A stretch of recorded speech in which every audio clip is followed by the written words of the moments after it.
पूरा परिक्षेत्र हरियाली से युक्त हो। आज तक ही कभी मास्टर प्लान नहीं ला पाए। भोपाल की ग्रीनरी के साथ खिलवाड़ हुआ है। विकास की वानगी देखिए, इन पेड़ों का क्या हश्र किया गया है।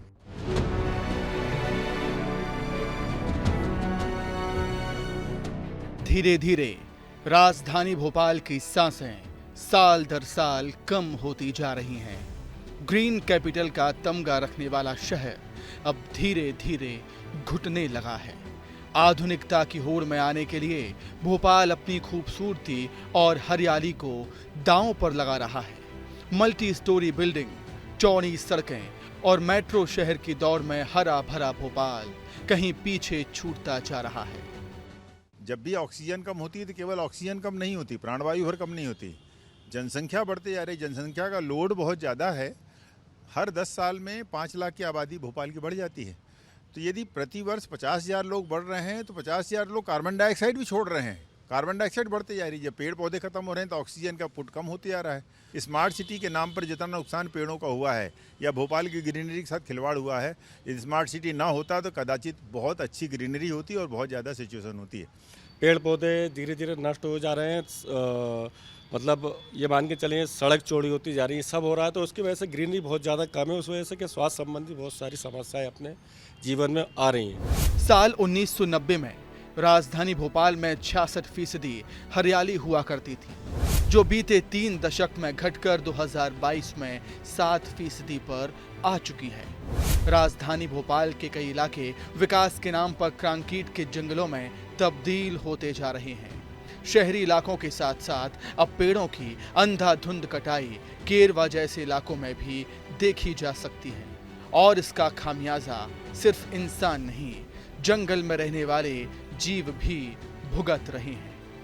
हम जिस क्षेत्र में खड़े हैं वो है केरवा का क्षेत्र, जो कभी डेंस फॉरेस्ट हुआ करता था। ये बाघ भ्रमण क्षेत्र आज भी है, यहाँ भी आज बाघ आ जाते हैं। लेकिन लगातार हो रही पेड़ों की कटाई के कारण अब संतुलन बिगड़ रहा है। एक तरफ जंगल कट रहे हैं तो दूसरी तरफ शहरों में जो ग्रीन बेल्ट थे उनका सफाया हो रहा है। शहर की आपाधापी के बीच हम अक्सर प्राकृतिक नज़ारों के बीच पहुंचना चाहते हैं।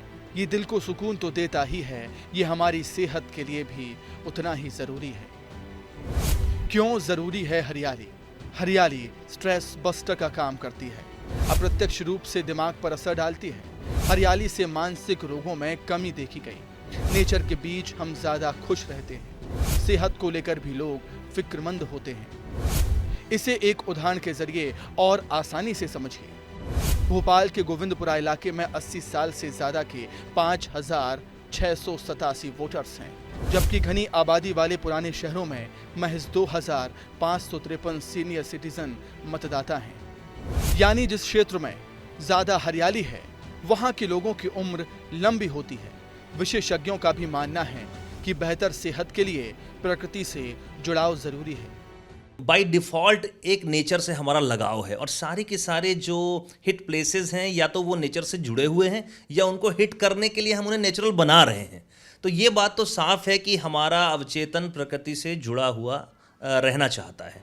तो वहीं डॉक्टर्स का भी ये मानना है कि नेचर से दूरी मेंटल हेल्थ बिगड़ने की वजहों में से एक बनता जा रहा है। पिछले 5 से 7 सालों में काफ़ी ज़्यादा इरिटेशन, गुस्सा, चिड़चिड़ापन और अवसाद के मामले बढ़ रहे हैं। और कई बार जब कहीं पर कोई महामारी आती है, जिस प्रकार से हमने कोविड को देखा, उसके बाद मेंटल हेल्थ के इश्यूज और बढ़ गए हैं। राजधानी की हरियाली साल दर साल कम होती चली गई, लेकिन इसका सबसे दुखद पहलू ये है कि ये मुद्दा कभी भी जनप्रतिनिधियों की प्राथमिकता में नहीं रहा। चुनावी रण में आरोपों के बाढ़ चलाने वाले नेताओं को कभी इस मुद्दे पर गुस्सा नहीं आया, कभी उनको इस पर गुस्से से लाल होते नहीं देखा हमने। हालांकि इस पर भी सियासत भरपूर हुई। कांग्रेस का आरोप है कि बीजेपी ने मास्टर प्लान पर कभी ध्यान नहीं दिया, तो बीजेपी कांग्रेस को आईना दिखा रही है।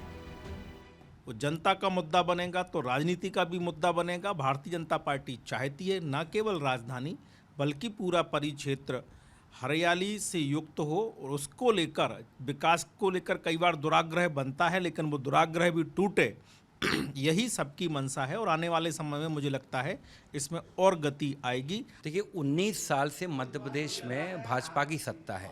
लेकिन आज तक ही कभी मास्टर प्लान नहीं ला पाए। आखिरी मास्टर प्लान जो मध्य प्रदेश में आया था वो कांग्रेस की सरकार के द्वारा लाया गया। इनका हर बार सुनते मास्टर प्लान आ रहा है, आ रहा है, आ रहा है। सियासत से इतर इस मसले पर जिम्मेदार भी अपनी सफाई दे रहे हैं। ग्रीन एरिया को डेवलप करने के साथ ही तमाम दावे दोहराए जा रहे हैं।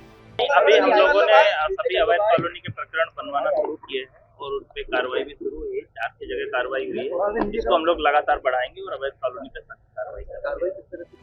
धड़ल्ले से चल रही पेड़ों की कटाई और कंक्रीट के जंगल इंसानों और वन्य जीवों के लिए मुसीबत का सबब बन रहे हैं और इसके लिए जिम्मेदारों के साथ साथ आम लोगों को भी जिम्मेदारी उठाते हुए आगे आना होगा।